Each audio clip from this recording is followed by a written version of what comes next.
Episode 71. It's episode 71. Episode 71 of Talking with Tasha. Oh, yeah. Happy Halloween Eve to those who celebrate. This is episode 71 of Talking with Tasha, but episode 10 of Lostcast. I believe it's 10. So yes, this is Talking with Tasha plus Trey, Lostcast. Today we are talking about the episode Raised by Another. We talk about so many other things in this episode that I don't need to do much of an intro. So I'll stop blabbering on and let's just get to it, shall we? Enjoy. How are things? How's life? Things are good. We got our COVID and flu shots on Friday. So we are geared up to not get too sick this winter. So we didn't go to any protests yesterday because we didn't know how we were going to react. So Yeah. But we were with everybody in spirit around the country. Yeah, I didn't make it to the one here in Sioux Falls either because I was volunteering at Dancing with the Sioux Falls Stars. But Amazing. That is a fundraiser for Sioux Empire Mental Health Group or whatever their I always mess up the name. Anyway, it's a mental health organization. Sure. And so I love it. So I felt like, they're cutting funding to like all mental health things. So in a way, this is my protest kind of, So yeah, no, it's perfect. Yeah. And like not everybody can always get out and protest. Not everybody can give dollars. Some people are here to like give a high five. Yeah. Some people go out and march. Some people are able to give money. So just keep having No Kings. Yeah. I went to the last... If it's a surprise to you that I would support No Kings, where have you been for 9 episodes? Same. If you listen to me on the radio, I think you probably know how I feel about most things. Like, I don't know why that would be surprising to you. I don't know. Yeah. But anyway... Yeah. I went to the last one, though, when it was, what was that, in like February or March or so? It was June. Was it? It was on the man's birthday. Oh, there was one before that then, because I remember I was in a winter coat. And it's sad to me that there are so many of them that I can't keep track. But it's also great. Yes. Remember, like, peaceable assembly is in the First Amendment. Yeah. And like without the Boston Tea Party, which was a protest, where would we be? Yeah, and I was happy Probably to see like all this. how big the turnout was here in Sioux Falls, because South Dakota is a pretty red state. But then it also made me sad. I shouldn't do it to myself, but I would read the comments under like the news. The news is reporting on it. It's a thing. And then I'm reading the comments and I'm like, I shouldn't have done that because I was so happy to see the great turnout, and now I'm sad because of all the comments. But it's also important to like read the comments sometimes, because like I also read some of the comments where they were just like, it's been going great for 249 years. We haven't had kings since then. And I'm like, y'all are willfully misunderstanding like what everybody is protesting. Mm-hmm. So just, I think that's part of it. I could get on a political soapbox about willful misunderstanding and why are we celebrating like quote unquote owning the libs or making fun of conservatives when like we do need to just have like conversations. Right. And it's just, but also No Kings, please. Yeah. Another thing that might make ruffle some feathers. I have so Taylor Swift's new album, right? Yes. So I, bought it on vinyl. I made a video about being like, it's okay, but I was just expecting more poppier. Like Max Martin's known for like some of the biggest pop hits, Backstreet Boys, Britney, like all these things, other Taylor Swift songs too. So I don't know. I was just expecting a more upbeat vibe. And I feel like most of the songs are still kind of like mid-tempo, not that different from anything she's done before. I just thought it was going to be something else. Everything's glittery, showgirl. Like, I don't know. I just thought it would be a different vibe. Right. And like I listened to it once because it is my duty as an American and a homosexual to like listen to Taylor Swift once. And I thought it was a fine album. Like I liked it better than Folklore or Midnights or Evermore or Caldwell More. I don't remember all of the names of her albums. The Poet. She had the More series, Dead Poets. Those I couldn't get through because they were just a little dreary. And I was not in my dreary era. Yep. But Yeah, it's fine. I think it's fine. Ophelia is kind of fine. Wood is unintentionally hilarious. But even the like, and I understand that Taylor Swift is in her 30s. I don't know why, Sure. but there's still a part of me that's like, Taylor, what? Well, but like, and like, I've seen so many TikToks about like that, about how, but she's been the good virgin. No, she No, isn't. she's had other songs That's that are, just, yeah. yeah, that's just that's what she's been feeding us, and we've been like gleefully uh, uh taking on taking like endorsing. My brain has flown. I don't have a lot of words. No, but All here's, that to say, the album was fine. It yeah. was fine. And here's, so she like broke Adele's record. She's breaking all these records. I do think she's Good for cheating, her. though. I do think she's cheating because she puts out a million versions of the same album, Oh my and then her god. fans buy like all Yes. 6, and that is cheating. Did Adele do that? That's No. crazy. I mean, she's taken it a bit too far. A lot of bands, artists, whatever, would do like an album, and then like a few months later, there'd be the deluxe version. Like that's been a thing for Right. years. There'd be a couple more songs on it, something, whatever. Absolutely. But this is Hidden ridiculous. Tracks. I miss hidden tracks. But this is ridiculous. Like, I'm It's sorry, so Taylor. silly. Try to beat the all the records by just releasing one version and see what happens. Like that's the part that Yeah, bothers see what me. happens.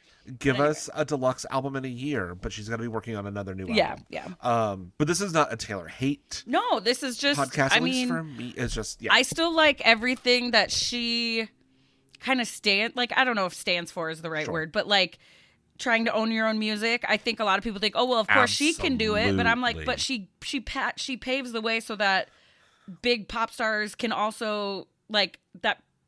Artists that aren't big pop stars can also like Yeah. feel like they can do it too, or like someone's got to do Own it. your own music.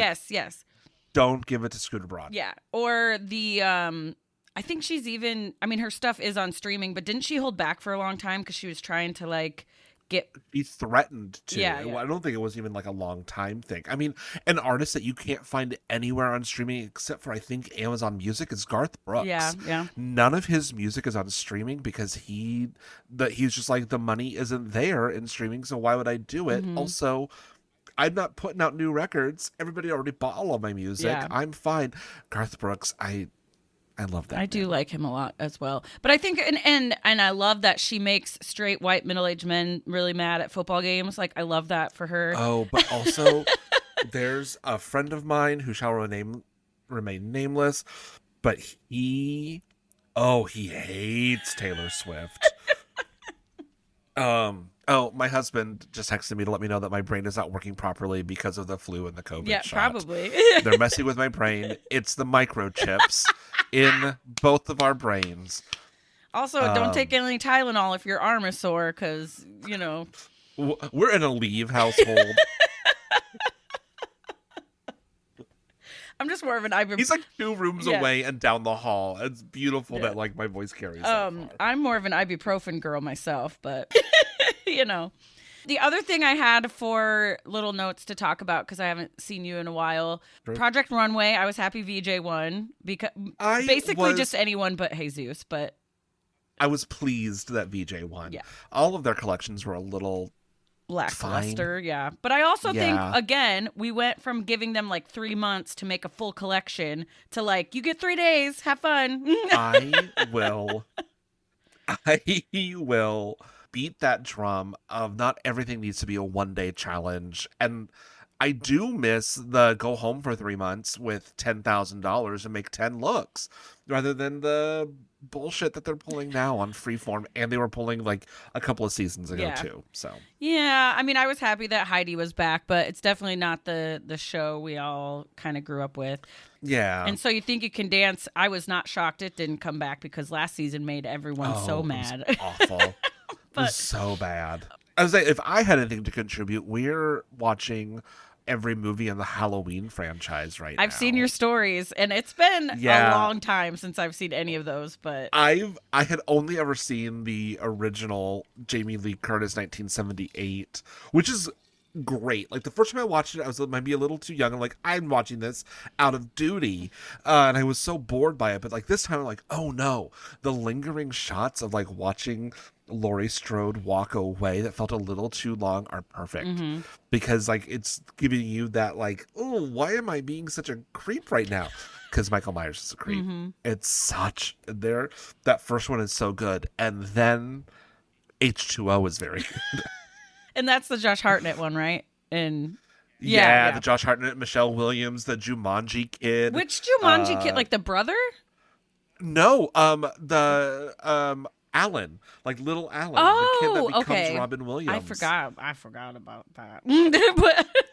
but I remember I had a friend in junior high, Ashley Bally. I don't think she listens, but I'll give her a shout out anyway.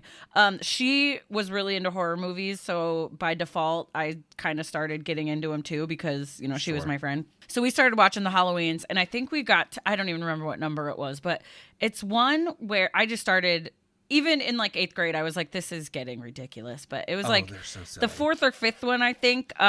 He's like been shot a bunch of times. I think he even gets stabbed in the neck with like a knitting needle or something. I don't know. There's something with a knitting needle. Well, he gets stabbed in the neck with a knitting needle in the first one. Okay, so maybe that part has stuck in my brain, obviously. But maybe we watched them all in one night. It's all just one big convoluted thing, But I remember saying to her, I get that he's a psycho, whatever, but like, how is he not dead? Because he should be like bleeding to death. He's had injuries that should kill a person, And then, she goes, this was her explanation. She goes, oh, but we find out later that he like doesn't feel pain and he's just like got all these, whatever. And I'm like, I don't care if you don't feel it. You're still gonna bleed all your blood and die. Yeah. Because like Michael Myers wasn't called Michael Myers in the first movie. He's called like the Shape or the Shade or something. Yeah. And so he's not supposed to be like a living entity. And then he becomes Laurie Strode's big brother in the second movie. And then in the third movie is not connected whatsoever. And then we get into like weird stuff about like a cult surrounding him. And just like, Natasha, some of them just get so bad. And then the Rob Zombie ones, which we just watched. The first one, fine. They get a little gory for me. I don't need to watch somebody's head get stepped on over and over until it's just hamburger meat. Yeah. Ugh. But I've got 3 left. I've got the Halloween 2018, Halloween Kills, and Halloween Ends. What weird. But you know what I do love, though? Because Jamie Lee Curtis, especially as her... Especially... Period. End of the sentence. But I think for a lot of people, starting in horror movies is kind of looked at like... It's like, oh, yeah, I did that one horror movie once, but I've moved on. I'm better than that now or something. But I like that Jamie Lee Curtis, even as her career progressed and she did get these other roles, she still came back to it because she was like, this is what made me or whatever. And like, I also like that her mom was in Psycho. So her mom was in H2O. Yeah, and it's like, did you know that? Oh no, I guess that her mom Janet Leigh is in H2O. I did not know that, but I think it's interesting. It's almost like the family business to be in like scary movies or something. Like, I don't know. I think that's cool. Speaking of scary movies, I watched the new I Know What You Did Last Summer yesterday. Oh yeah, that's on our list to watch. It's streaming on Netflix, but get this, even though I have Netflix, I had to upgrade a plan, but due to licensing, you can't watch that movie on one of the plans with commercials. But then I watched our episode of Lost after that, or like the next day, and I was like, it is so nice not having commercials though. They might have suckered me into this more expensive plan this way because I just wanted to watch this one movie. Well, because I think they're doing that right now with 28 Years Later. We had watched the first couple. I'm like, oh, let's watch this one. We didn't get to the theater to see it. But yeah, like you have to show without commercials. And I'm like, then put it on a streaming service that I have that I pay for no commercials. It's kind of annoying, but... Truly, if Netflix had like an annual plan, like Paramount Plus, I would absolutely, I will give you all the money at once for no commercials. Yeah. Alas. And I will say, I've a bunch of reviews for this new I Know What You Did Last Summer were not great. And maybe it is just the nostalgia factor for me, but I didn't hate it. And I kind of hope there's another one. I've heard it's a lot of fun. I didn't watch There I is didn't watch the original until a couple years ago. There is a little bit of a twist, and like the way they end it makes me think there'll be another one. But since this one wasn't super well received, I'm like, maybe there won't be. But like, I really hope there is. Yeah. I don't Yeah, know. I think we're gonna try to finish the Halloween franchise before we go back into I Know What You Did. Yeah. Ugh, so good. Freddie Prinze Jr. He's a Might nice. be a little. He's like a good silver fox now. I'm not gonna lie. He's not. I still think he's pretty dreamy. Freddie Prinze Jr. will be handsome forever. He really will. And then speaking of spooky season stuff, when I was in Texas, gosh, was it almost? I don't know. End of sentence. Spooky season, Texas. Great. Moving on. Like 3 weeks ago. No, I stayed in a haunted hotel.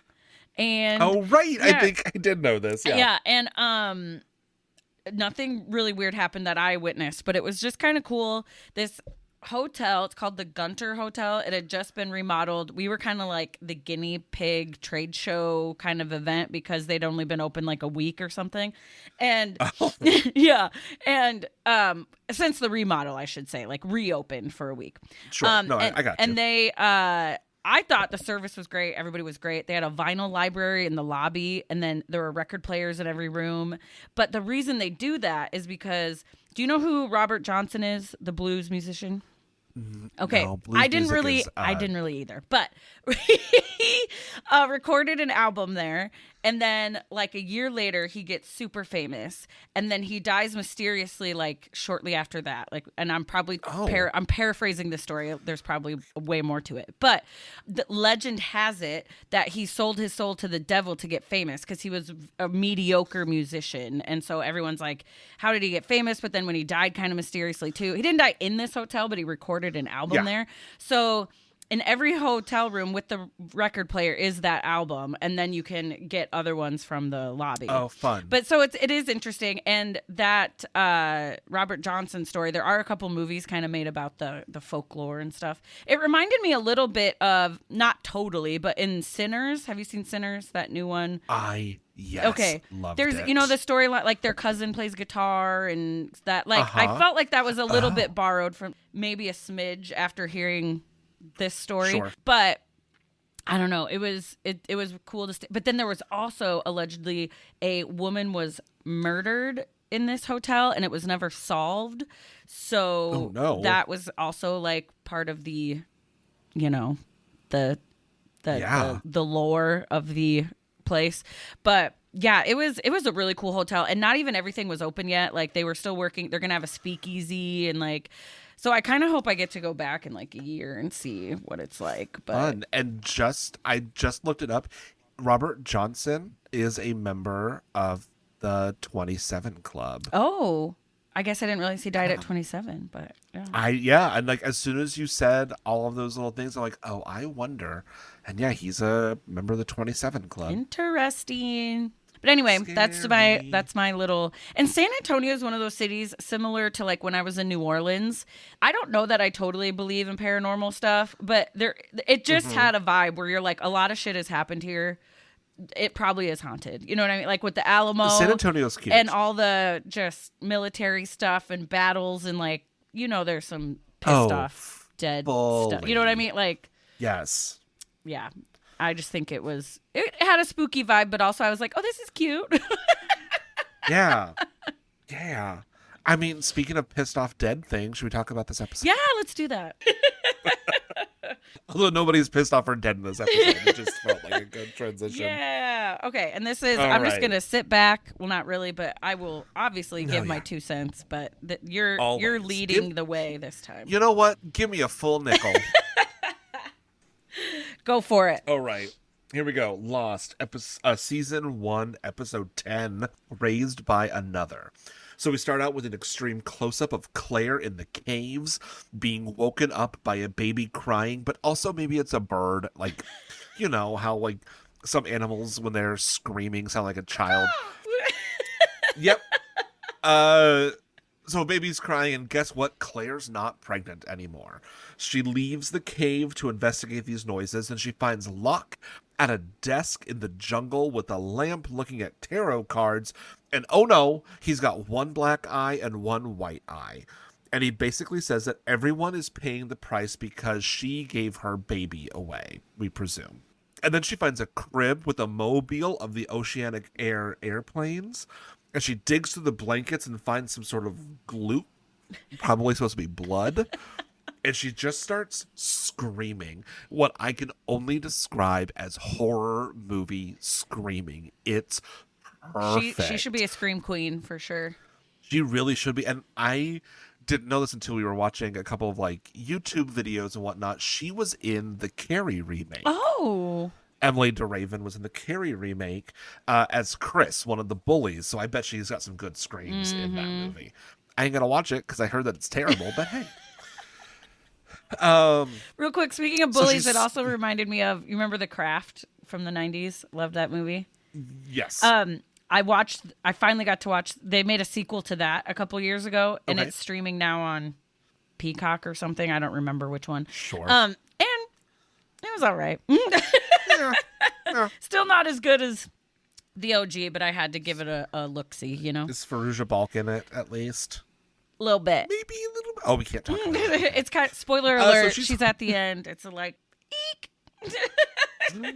So Claire is horror movie screaming, very final girl, and then she wakes up, and Charlie's there to help her, and her bloody hands.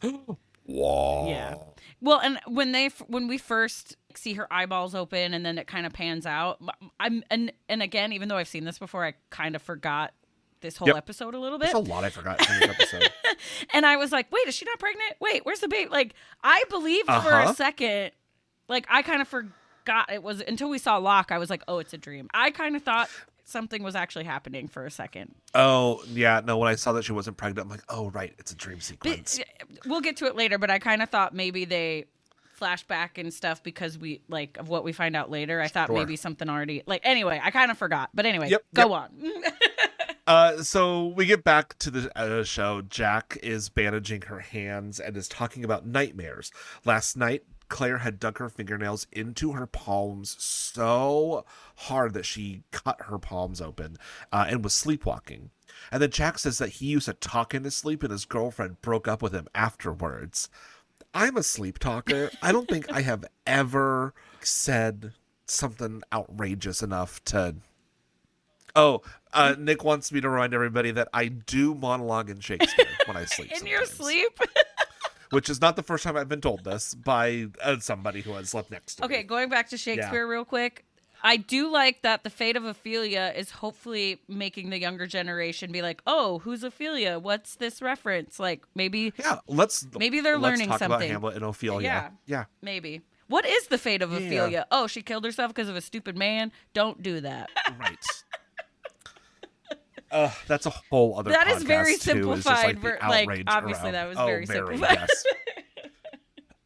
Yes. And so Jack wants to know why Claire was flying so close to like her due date. This woman is very pregnant. You and I talked about this, I think, during the pilot episodes. Like, ma'am, you are gonna burst at any minute. I even said flashback. I said something like, I feel like Jack is sort of shaming her for flying, but her doctor, or shading the doctor a little bit. Like, why were you on this plane? Yeah. I mean, if she had to go somewhere, like when we got married, my soon-to-be sister-in-law was 7 months pregnant with her first child and had to get like a special permission to fly to our wedding because she was that pregnant. Anyway, so we're in a flashback. Claire and her boyfriend Thomas are freaking out about a positive pregnancy test. She's 6 weeks late, and Thomas tries to reassure her by talking about his uncle's testicular cancer scare, and then Claire reminds him, yeah, he's dead. Like, what are you talking about, Thomas? And then after talking about how her mom is going to hate her even more than she already does, Thomas tries to convince her that they can do this because, after all, Claire has a $5 an hour job and Thomas is an artist, a youth. And like, for what it's worth, I wrote, up. He's got his painting, and I wrote, oh, great. Oh, good. And like, for what it's worth, I looked up what the minimum wage was in Australia in 2004. It was $12.30 an hour. What? Today, minimum wage in Australia is $24.95. Damn. Now, that said, in the and so like there's like, there's like a continuity issue, I suppose. Not continuity, but like a goof. But in the US, the minimum wage at that point was $5.15 an hour. So I think that's what they were The trying to do, writers like, weren't for from American Australia and they audience. didn't know how to check. Yeah, and they didn't want to check, and they also didn't want to, their corporate overlords didn't want people to go, wait, they get paid more in Australia? But the minimum wage was $5.15 in the US. It's $7.25 today. That's a whole other issue. New York's minimum wage is $15.50 an hour, which is still less than what Australia's getting. South Dakota, it's $11.50 an hour. That's still less than what Australia is getting. Iowa, $7.25. It only matches minimum wage federally. Anyway, heavy sigh. All right, there's another political soapbox for everybody. So we're back to the episode from Trey's soapbox. Thomas convinces Claire that they can be a family, and there's some instrumental music that I feel like I know, but I can't place. And it might just be that this is like Claire's theme, and it's so broad and lovely that it just has stuck with me for 20 years. Could be. I don't know. Also, do we think that this boyfriend might be like some kind of trust fund kid because he has this loft and he has his painting? Like, how is he affording this life? No, I just think that Australia might have a better social safety net than the that. United States does. And so he could be, I think he also had some sort of a corporate job because he came back in a flashback it's possible. coming up. I guess it's possible. But he could also be trust fund kid. Yeah. Who knows? So we're back on the island. Jack comes up to Kate, who's just having a zen moment, looking out at the water. And he's like, "Oh, you're not doing anything." Also, and she says, her hair is almost all out of her face in this scene, and I was amazed because we could see pretty much her entire face. Well, she wasn't being harangued by men, so. But so Kate says she is doing something. She's sinking in the sand, which, if you've never done, do. And like, you're on the beach, on the ocean. It's such a nice feeling. And Kate used to do this with her mom when she was a kid. Okay, know more about Kate's growing up. She grew up on a coast somewhere. But I don't think Atlantic, she does. Pacific, or That's Gulf. the thing. I don't think she does either. I know. I mean, they could go on vacation, but like still. Sure. I'm like. Maybe they go and visit the coast every year, but who knows? Anyway. Yeah, and so then Jake talks to Kate about how Claire's going to have a baby soon. And that Saeed is still gone. They'd mentioned Saeed. Yes, too. and Saeed is still gone. And they both look at each Charlie other like, about the baby. They're like, oh my God, the baby. Like, why is Kate surprised? Yes, she's very pregnant. A baby is coming. Yeah. Like, I don't know. They've been there for weeks. Come on now. So Charlie and Claire are having tea in the jungle. He talks about how they're the only civilized ones because they can have some tea. And he tells her about an anxiety dream that he has and is just generally checking in on Claire and kind of hitting on her too. He wants to be her friend. And then she just says, Charlie. And he leaves. Yeah, and I wrote it kind of later because there's a couple times where he's like, I'm like, is it creepy that he's kind of hitting on a pregnant woman? Or do we think it's just him being nice? Or like... I think it's a little bit of a hero's complex thing. Just like, oh, here's a damsel in distress. I want to help her. I also think she's a pretty blonde lady. Yeah. Yeah, I don't think that he's being a creep. I think maybe, but I'm also a man. Yeah, so I don't like, know. I'm not good at like a creep meter. Yeah, well, and I think it's weird watching it now, being older and stuff too, and like this. Fully, looking back on this show, we just always think Charlie and Hurley are so cute. They wouldn't hurt anybody. They can't be creepy. They can't be weird. I'm like, but can they? Well, they could be weird. But can they? Yeah, men are weird. I think he is just like trying to be nice, maybe a little bit of a savior complex, because I think it's mostly maybe he complex. feels like he's also hitting on her a little bit. I also think, do you think maybe with all the drugs and stuff and like the issues with his brother, he feels like he has to repent or something? Like this is his way of making up for some of it or something? I don't know. Also, she's a hot blonde, even though she's pregnant, is probably the best answer. Also, she's a hot blonde. So, okay, continue. Of indeterminate age, we suppose, at this point. And I guess the context is that she's rebuffing him because she doesn't want him to get wrapped up into all of this being the pregnancy on a mystery island. Also, they're just trauma bonding, too. Right. I'm the only person, like, well, not only, but, like, there's only a few of us here. So, like, yeah, right. Whatever. She's the only Australian that we have on this flight from Australia. So that's a whole other issue, I suppose. But it was going to LA, so a lot of people could be going back to LA. I Yep. don't know. Whatever. Absolutely. Anyways, so we get another flashback. It's Claire and her friend, whose name I don't think we learned. Nope. Unless we check the credits. And they're going to go visit a psychic. Claire says that Thomas has cleaned his loft and she's moving in. And then now we're in the psychic's house. She's given her hands to the psychic. He must have a gift because he knows about the baby. It's only been 2 days. And the friend reveals that they haven't told Claire's mom. And Claire's like, no, don't say anything about that. Then the psychic gets incredibly freaked out and gives the money back to Claire and tells them to leave. So now we're back in the caves. We have a lot of like flashing back between flashbacks and the present in this episode, which is kind of nice. Then we're back in the caves. Claire is sleeping. Then there's a hand over her mouth. A knife is unsheathed, and there's lots of like flashes. And then we have a commercial. Not for me though, because I upgraded my plan. Natasha's rich. I'm just over here on Hulu. Just for this month. Okay, and so we're back, and Claire is horror screaming again, and everyone comes over to her. Claire says that someone's trying to attack her, and Charlie says that someone's trying to attack Claire. It is hard to read these notes with Charlie and Claire sharing so many of the same letters. All of the letters in Claire, it's just an H for Charlie. Yep, I get it. Rude. So he and Hurley go off looking for the attacker, and Jack tries and stays to comfort her. And she tells him that the attacker stuck her with a needle and is trying to hurt her baby. And so Hurley and Jack are looking for the attacker. Hurley says that he doesn't even know who Scott and Steve are and doesn't know anybody. Didn't we say that last episode too? We were like, who are these people? Who are these people? Who are Scott and Steve? Who is Ethan? Who is the guy with the hypochondriac with glasses? Yeah, like why are they all golfing all of a sudden? What's happening? But we don't know who anybody is. We don't know where they're staying. And he tells us, and then Hurley says, Hurley's just a nickname. And my real name is Hugo Reyes. And why does everybody call me Hurley? I'm not going to tell you that. And that's when Jack stops playing dumb. Jack is so dumb. It's like, you can see where Hurley is going with this, right? She's like, we don't know who anybody is. And Jack is like, what are you talking about? Jack, how are you this smart, but this dumb at the same time, yeah. Oh my gosh. But then Hurley gets Jack's blessing to go start a census of the survivors. Which does kind of make sense, especially if they do get rescued. What if someone dies of natural cause? Like, just to have records for if and when they do get found or whatever. Absolutely. Yeah. But also, like, you've been there long enough. It's like, let's try to figure out who everybody is. And Hurley makes a good point. Just like, people are getting attacked all the time. Let's try to figure something out. And it's by doing a census.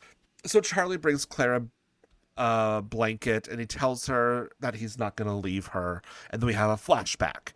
Pregnant Claire is hanging drapes in the loft, and Thomas seems unhappy about it because drapes make her feel grown. And you know what? She's not wrong. I still don't really have drapes. Oh, I know you're a vampire. I love basically having a curtain. Oh, but these are sheer. Okay. But it's just nice because I also live in an apartment, and like the window that I'm looking out looks at all of the other apartments. Yeah. Like in this like shared courtyard. So Thomas cracks open a beer and he starts to break up with Claire. And I don't know if hell is real. But if it is, there is a special place in hell for men who convince women to have a baby and then dump them in the middle of a pregnancy because reality is hitting them. Yes, and I wanted so much to punch this man in the face because, again, I think with being, this made me mad back in the day, but now even being older, I have friends with kids. I have friends with kids with people they have since divorced because they were terrible husbands, like various, Sure. I just feel like I have more rage towards certain men now. So,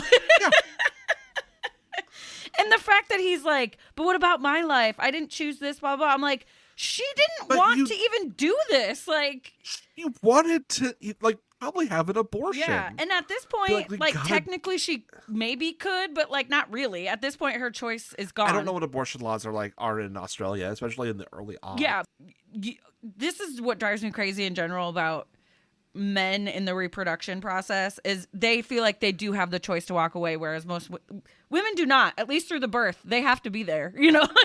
It is changing their bodies. Yeah, my God. Yes, I wanted to hit him so hard, but okay. Oh. And then there's going to be another line coming up that makes me want to hit him even more than that. So then he tells her that this must be daddy abandonment issues. What the hell? Yeah. Dude. And then says that the whole thing is her fault because she was supposed to be on the pill. Because God forbid he Excuse me wear while a I get condom because he probably Let me get another soapbox. So this is a message to all of the straight men out there. You gotta supply the condoms. Wear a condom. Oh, but it doesn't feel as good. Then you're bad at sex. like, like, it just dulls the sensation. Then that means that you get to last longer and bring your partner more pleasure, dude. You imbecile. Get condoms. Health clinics hand them out for free. Yeah. Get thee to a Planned Parenthood and start being active in the planning process. Yes. But I would also say to I the hate ladies that out man. there, you should also have a stash of condoms because don't leave it up to him. Absolutely. No. But I like And what you you're are saying. Yes. Yes, like take an active role in like the reproductive process. Yes. And men. I hate it's just always blaming the woman. You were supposed to be on birth control. Always. Like, it's only 99% effective. There's still a chance. Right. You know, like, and there's a lot of meds that mess with birth control. There's a lot of things that Absolutely. happen. Excuse me, sir. And like also maybe like she doesn't want to be on birth control because she doesn't like the way it makes her body right. feel. Or maybe like you Absolutely. could get a vasectomy if you're not ready to have kids. And when Maybe you could get a vasectomy. when you decide you are ready, then maybe we can reverse it or whatever the F. Yeah, it's like a 90% success rate on the reversal. Get a condom. And if you say that it's doesn't make you feel good, then be better at sex. Also, I hate I love the videos I see where with condoms where a guy's like, "Oh, it's too small for me," and then a lady like puts it over No, her it's not. entire forearm and is like, "Really? It's No, too it's small not. for you?" It's just as a person who has worn condoms, like it's just like snug at the base sometimes, and sure it might like grip your hair, but like it should be a snug fit. Like, Yeah. oh my God, I just men. Anyway, we're Same. back on the island. Okay, we're back on the island. Hurley is taking a census, and then Locke jokes, "Who's checking in on you?" And he's just like, "Me." He's like, "I'm joking, Hurley." And we find out that John Locke is from California, and he went to Australia to look for something, but he didn't find it. It found him. And Hurley's Ooh, like, what is it? Legs. It's legs. I'm like, Hurley though, when he's like, "Hey you," and he like runs to this lady, he's like, "I know I already talked to you, but I needed to get away from this guy." Like, I loved that they had that in there. Also, what is Yes. Locke doing? He's like sanding a leaf or like what was that? it's aloe, and I don't know what he was doing with the aloe. I didn't get what was happening, but It just looked like actor business. Like, well, and I think it's interesting. I'm kind of ruining a part coming up, but there's a part coming up where Boone's like, "Oh, is this your Patreon?" Like he is kind of anti the census. I would think Locke would be the one anti the census. oh yeah, As I know, which is why it felt good. Yeah, to yeah. have to go, who's checking it on But you? anyway, okay, keep going. Yeah, so Jack then tells Kate and Charlie that he thinks that Claire's having lucid anxiety dreams, and Charlie and Jack start bickering about who believes Claire, and like, I believe Claire, but she's crazy, and Claire just shuts them both down with a "hey," and it goes silent, because again, Kate has the biggest dick on that. And I gotta say, like, I don't want to be. I understand a lot of women, especially with doctors, just get told like, "Oh, it's all in your head," or "Oh, calm down," or whatever. Oh, But fully. she did just have a crazy nightmare the night before, so you know, I don't know. Like, I see Yeah. where he's coming to this possible conclusion, but Totally, I get it too, but it also sometimes maybe just, I don't know, listen to people. This episode makes me hate my gender a lot. but at least So you're gay, Charlie's- so like, you know. Hey, and so I choose to be with my gender. Ugh, it's No, but exhausting. I do think, but this episode makes straight guys look bad, not gay guys. So This is. I don't think that there's a single homosexual on Lost Island which that I can also remember. is probably not Oh, accurate. right? Come on. So Charlie says that he believes Claire. Jack says that her having a baby without proper hospital instruments is going to be bad. And this is a reminder to everyone that childbirth is dangerous. Yes, folks have been giving birth for millennia, but people have been dying during childbirth for millennia. So, like, sure, she could absolutely give birth and be fine, but also There yeah, are a lot I of get it. complications as well. Yeah. A lot of complications. And like he's even just, let's say the pregnancy goes well, but like he's saying it's not sterile. There could be an infection. Even the baby, like, sure, she can feed it, but like babies still need more things. More things, like the baby might not be able to latch. Like there's a lot. It just, the way that it was presented to us through Jack just felt very fear-mongery, dumb man. Well, and honestly, like I have never been pregnant, don't plan on it, but the idea of being pregnant, I would be anxious the entire time. So then even being like stuck on this island, I'd be a little relieved that at least there is a doctor here, but also like there's no way, and there's what do you have for me? But like, this is gonna really suck. Anyway, all right. So then Hurley goes and finds Ethan collecting fruit in the jungle, and he's taken the census, and we find out that Ethan Rom is from Ontario, and Hurley's like, "I love Canada." End of conversation. But he doesn't ask him his reason for traveling. I wanted to see what the Nick brought that up. I wanted to see the lie. Yeah, right. We don't know it's a lie yet, but we have an inkling because he's weird. I'm a bad spoiler. We're gonna get to the end of the episode. It's fine. Jack goes to Claire and basically tells her that it's all in her head and he wants her to take a mild sedative. And Claire packs up and tells Jack she's moving to the beach because it's safer there and she's sick of everyone telling her what to do. And Charlie arrives and asks Jack what he said to her. And then we have a flashback. Claire is back at the psychic Mr. Malkin's door and wants to continue the reading. She's very visibly pregnant at this point. She gives him the money and then places her hands in his. And Malkin doesn't know how his gift works. It just does. And then he asks when Thomas left her. It's been a week. Malkin says he saw blurry things last time, and blurry is bad. And that's why he stopped the reading the first time. And the same uncomfortable feelings come over Malkin again, and he tells Claire, "It is crucial that you yourself raise this child. The father of this child will play no part in its life nor yours. The child parented by anyone else, anyone other than you, danger surrounds this baby. Your nature, your spirit, your goodness must be an influence in the development of this child." I just felt like I needed to do the full do that thing. verbatim. Yeah, I get it. Cutting Claire out of the... And this because she like interjects. Yeah, and this reminds me of, doesn't Sleeping Beauty kind of start this way, or like danger surrounds this baby? Mm-hmm. The whole like Oedipus, like I don't know. It just reminded me of a lot of this. Oedipus, absolutely. Oedipus. I didn't even think about that, and I have an MFA in acting. But there's been a lot of sort of stories like this before a baby's born, of like prophecies and whatever, so it kind of reminded me of those things. I mean, Hercules, the Disney version, a little bit I didn't even think about Oedipus, and now I'm gonna have to go think about Oedipus in this episode later. Well, yeah. Oh my gosh, hopefully Claire's baby doesn't end up sleeping with her at some point, having sex with her. Yeah. So Claire tells him that if she and Thomas don't get back together, that she's going to put the baby up for adoption. And then Malkin says, "There is no happy life, not for this child, not without you.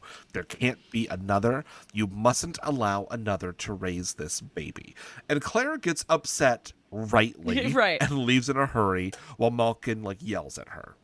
And then we're still in the flashback, and Claire's phone rings in the middle of the night, and it's Richard Malkin again, and he has a plan to help Claire. She's like, "It's been months, leave me alone. I'm going to adoptive services in the morning to sign the papers." And like, put an end to that. Mm-hmm. So now we're back on the island. Charlie catches up to Claire, and he sarcastically tells her that her plan of leaving in a huff is so good it makes her look so not crazy. And Claire tells him that she's not crazy, and they just keep walking. I don't understand the geography of this island. I don't either. Because I didn't think that the caves were up in the mountains. But maybe they were. Who knows? I also, with the census thing, we learn Claire's... Well, no, the psychic says it, not the census. But her last name's Littleton. And then with a few of the other... I mean, John Locke, we always knew it was John Locke. But like, I feel like we get full names of some more people that we didn't before, just in general. But yeah, like Ethan Rom. Yeah. And Shannon. We get Shannon here in a second, too. Yep. Right. Which I did not copy down because I was just... It was silly. Hugo Reyes being Hurley. Yeah. So Shannon is packing a bag in a huff and is pissed that Hurley is taking a census. And Boone doesn't trust him either, since he doesn't want to be a part of his own little Patriot Act. And my God, remember the Patriot Act? Yeah. It was basically like 9/11 happened, so no one... Privacy 9/11 doesn't and exist the anymore. Anthrax scares.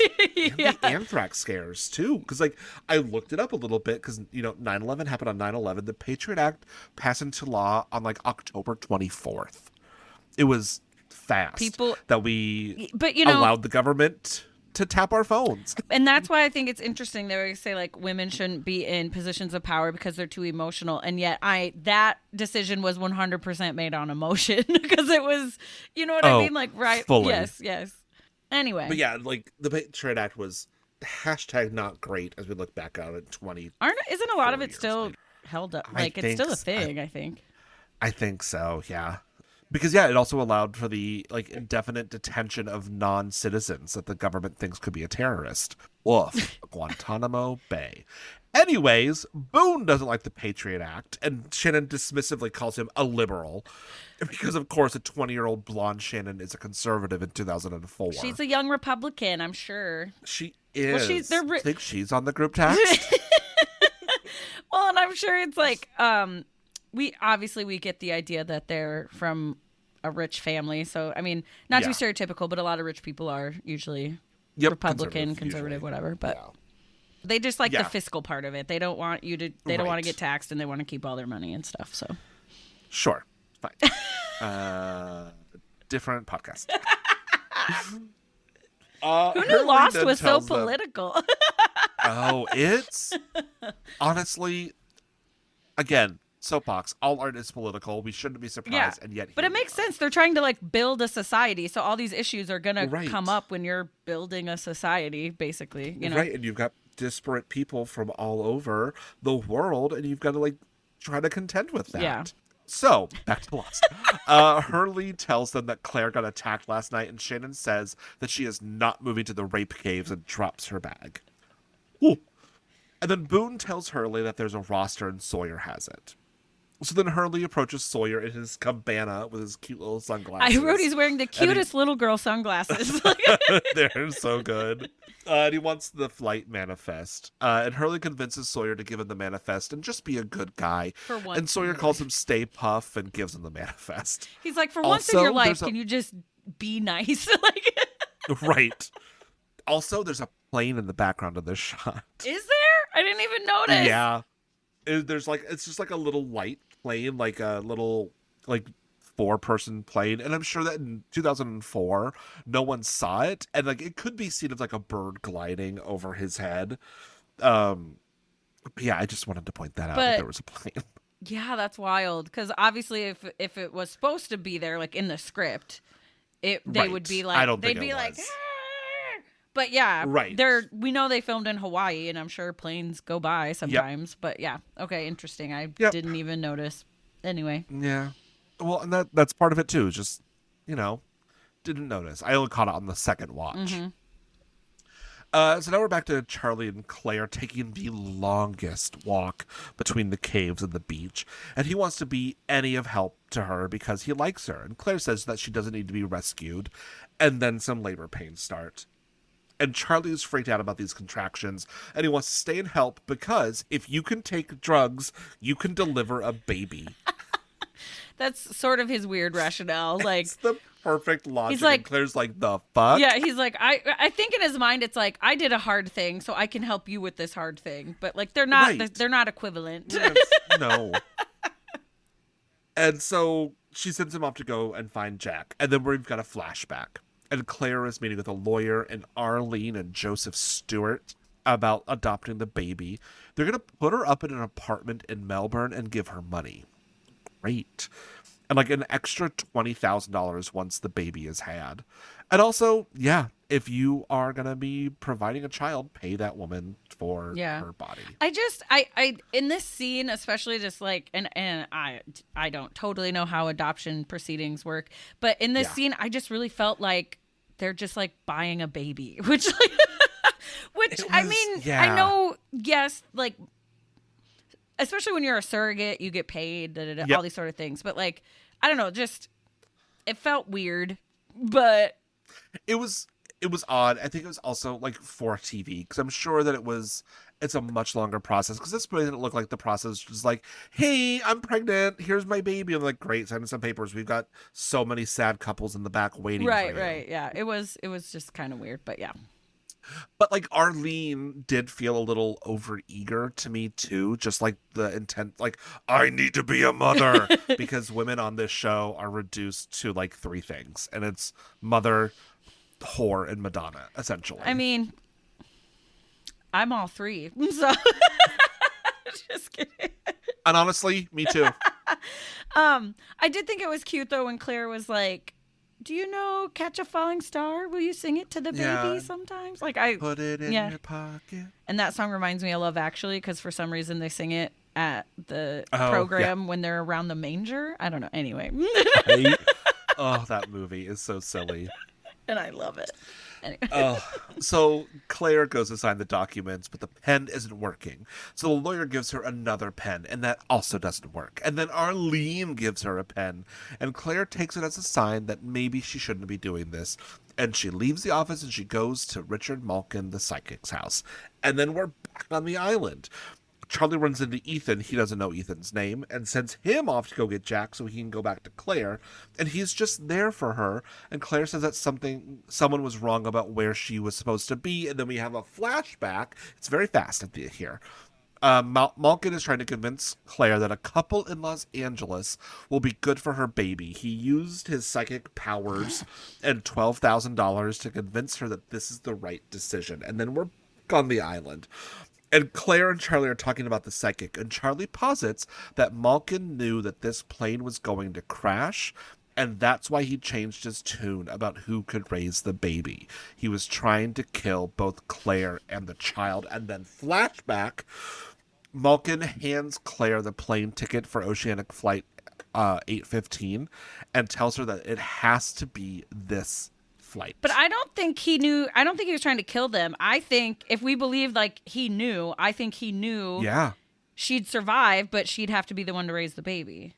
I think he knew something about the plane was going to happen. And it was either, yes, that she's going to crash on this island and be fine, and she has to be the one to raise the baby because that's all that's left. Or that I think we get to this in later seasons when we have like the other flashes that they presume that it was like presumed that everybody on the flight died that's true. because they couldn't find the airplane. So he probably just saw that the plane crashed and was like, and it's just like, yeah, I did this child is potentially going to be evil if it's not surrounded by Claire's goodness.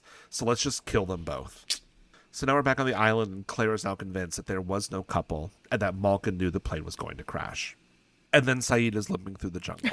And then Claire and Charlie wonder where Zach is as the contractions subside. Charlie convinces Claire that he's there to protect her, that they should go back to the caves. And then Saeed, it is very There's fast a lot happening at the end here.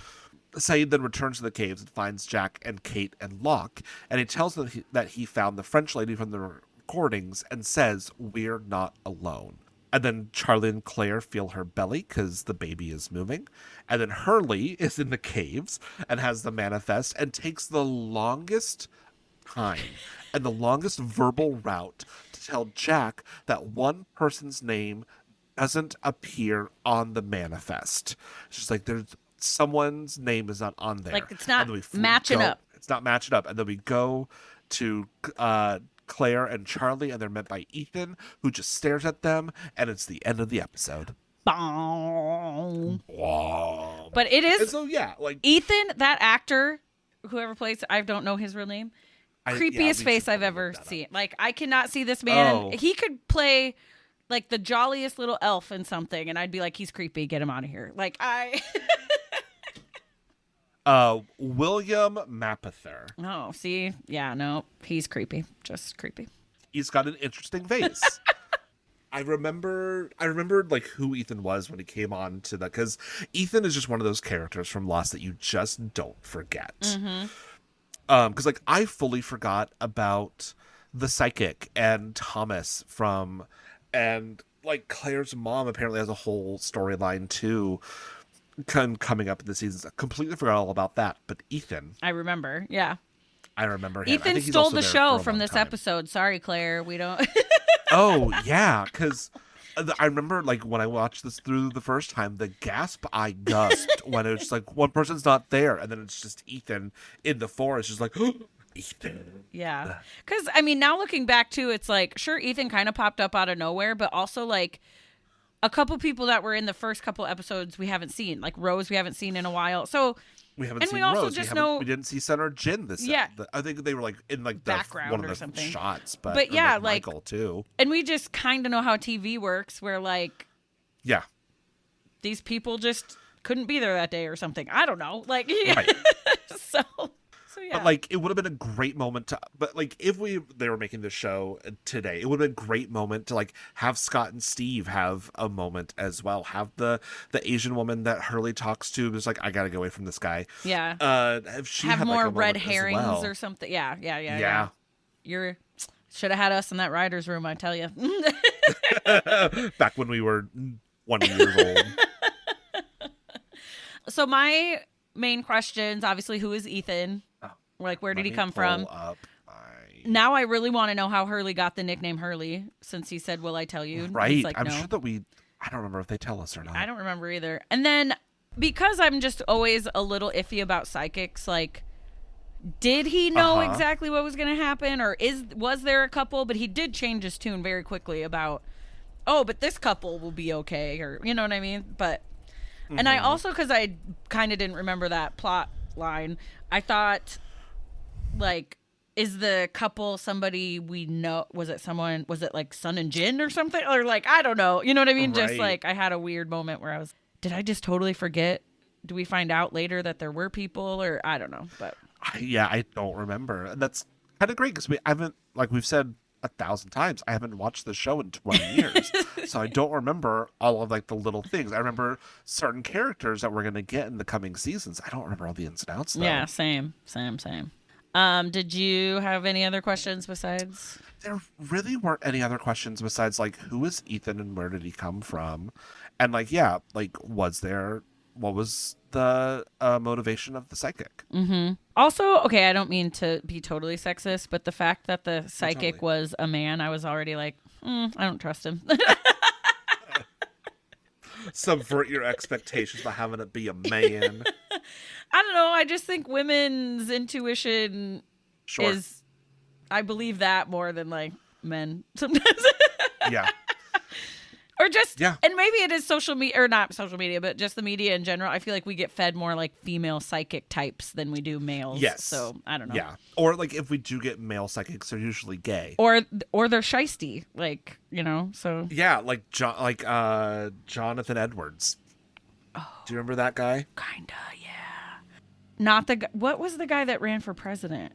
Was he John Edwards? Also John okay, I Edwards. was like, wait a second. John Edwards and John Edwards were like coming, like that was right about 2004.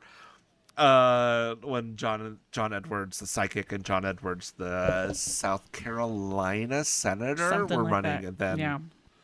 I think, and then John Edwards, the senator, was having an affair and paid like $400 for a haircut, and we all went. I "No, liked him so much till like, why'd you I have did to too. cheat on your sick wife? Like, why? Howard Dean would have been a great, but we said no, he can't because he got too excited in Iowa, Woo! Or whatever that weird like. which isn't even that bad. I know. I right? look back His at things voice that we cracked. thought were so bad, and I'm like, Dan Quell misspelled potato, and we laughed him out of politics. Obama wore a tan suit, and people lost their minds. Hillary Clinton said, "Pokemon go to the polls," and was a woman, but like still. Oh, what could have been? Anyway. Oh, there are so many timelines that I wish that we could Yeah. switch over to. Anyway. What did Nick have any insights? He didn't really have any questions on this one other than the ones we've already talked about, the psychic and Ethan. Did he remember that Ethan was an other? He said maybe kind of. I mean, I feel like in some ways we should have seen it coming that something was up with Ethan, because he was just weirdly in places at the right Yes. time on this episode where it's like, of course it's going to be this guy. But yet I still was like, Oh, yeah, because like everybody was just like in places all the time. Like, I just think about, like, Michael walking in on Sun changing, right? Mm-hmm. Wild. It's a wild ride, this show. It's such a good show. It's such a dumb show. It's a perfect show. I love it. Oh, do you have HBO? Yeah. It's not TV. But yeah. Have you watched Task at all with Mark No, Mark but Ruffalo? I hear that it's great. I do like it a lot. We have so many. We are watching so many I shows. seriously, Like, we I know. just finished English Teacher. Have you watched English Teacher on I Hulu? haven't finished the new season, but I have seen it. It's so funny. And Hulu, English Teacher and Abbott Elementary, like, watching those together to see the two different approaches it's so good. I love English Teacher. And I think it's interesting. I've seen bits and pieces of Abbott Elementary, but I've not like watched it in order or whatever. Abbott's also so good. But on English Teacher, for sure, the star/writer is like our age-ish, so I feel like that's Brian Jordan Alvarez. It's also like a lot of the funny reference. Just I'm like, oh my gosh, that's so true. Like, and all this millennial stuff, we still feel like we're young, but we're really hit that age. We're like, oh man, we're not really though. Yeah. Like I don't.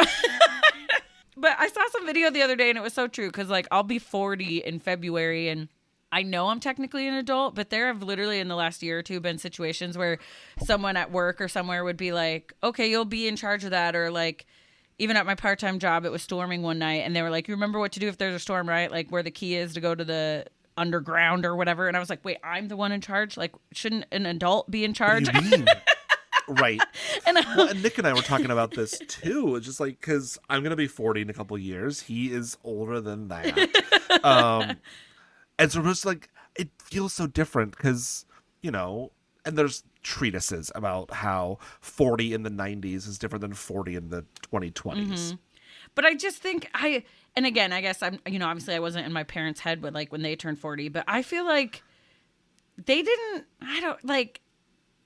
not that they had it together. I don't want to say it seemed like they had it together. I just don't think they had this like air of whimsy and nostalgia about them like I do. Like I didn't, you know what I mean? Like, we just don't want to grow up. We're all a little bit Peter Pan, I think.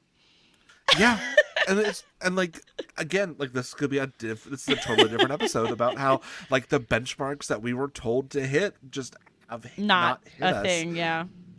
in the same ways. Yeah, so that's very true.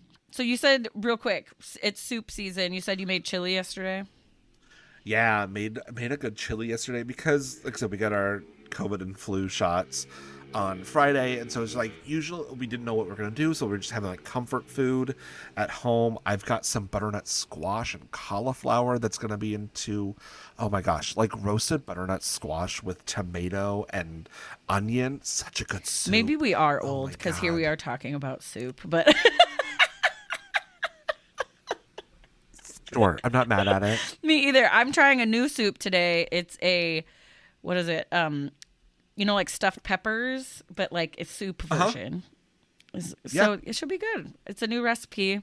It was literally just dump it in a crock pot. Like I just did frozen veggies and stuff too. Like didn't cut any, didn't have to do any prep work. So easy peasy lemon squeezy. It's hard for me sometimes because I don't generally, except other than like chili, I don't enjoy like a chunky soup. Oh, so, like really? Vegetable soup.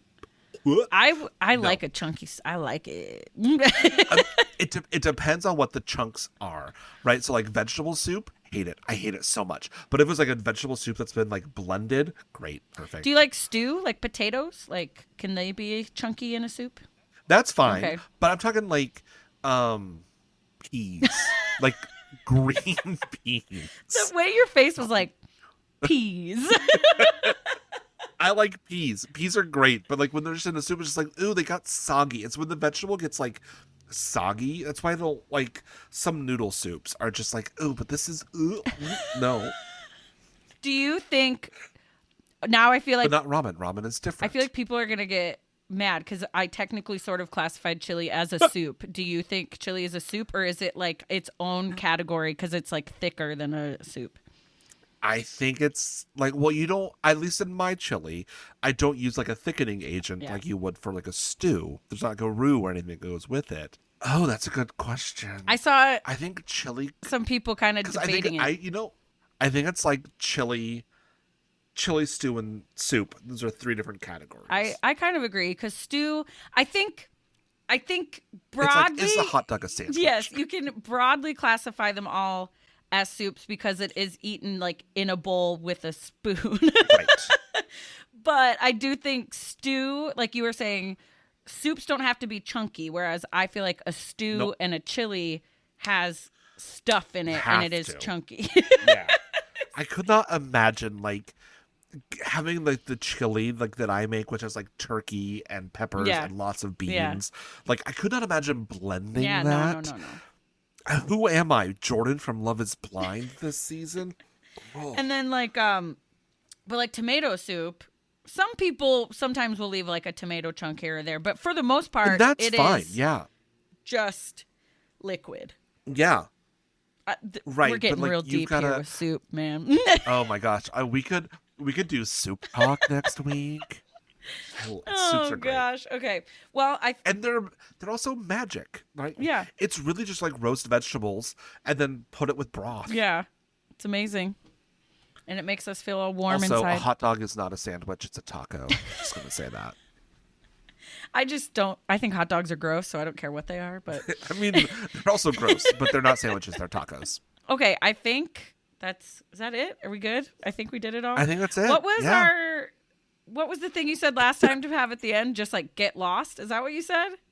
Yeah, get lost and then found or something. Like, I don't know. If you're lost, get found. Somebody listened to 2 episodes ago because we said it, and they're like, "Ooh!" And then neither of us remember something what it was. Trey said at the end. I was like, "That's our outro," and I think it was just like get lost or something like that. Get lost and then found. But then that sounds too churchy to me a little bit. Just welcome to Amazing Grace. I once was lost, but now I'm found. I also was listening to was Locke, but now I'm Saeed. I was listening to a podcast earlier as I was sorting laundry about culty things. So I think that's also like where my brain went when you were like, are you feeling lost? This group of people will make you feel better. It's so good. Yeah. But anyway, okay. Thanks for listening. Get lost. Get lost. Bye. Oh my gosh is right. I hope you enjoyed this episode of Talking with Tasha plus Trey Lostcast. Thank you so much for listening. Happy Halloween Eve to those of you that celebrate, or if you're listening to this after Halloween or on Halloween. Happy all the holidays to you. If you're listening to this in August, happy Halloween anyway. Anyway, thank you so much for listening to Talking with Tasha. You can listen to Talking with Tasha on Apple, Spotify, Amazon, Pandora, and at talkingwithtasha.com. For all things Talking with Tasha, check out talkingwithtasha.com. You can email me at talkingwithtashapod@gmail.com. My website also has my Fiverr linked, my Cameo linked. All the things are there. So check it out. Oh, you guys, am I even a podcaster if I don't say, please make sure you rate, review, subscribe, comment, share, listen, all the things? I mean, really. But now that that's out of the way, I think the only thing left to say is be safe, make good choices, wash your hands, just try to be a good person, stay hydrated, and peace out, Brussels sprout. Bye.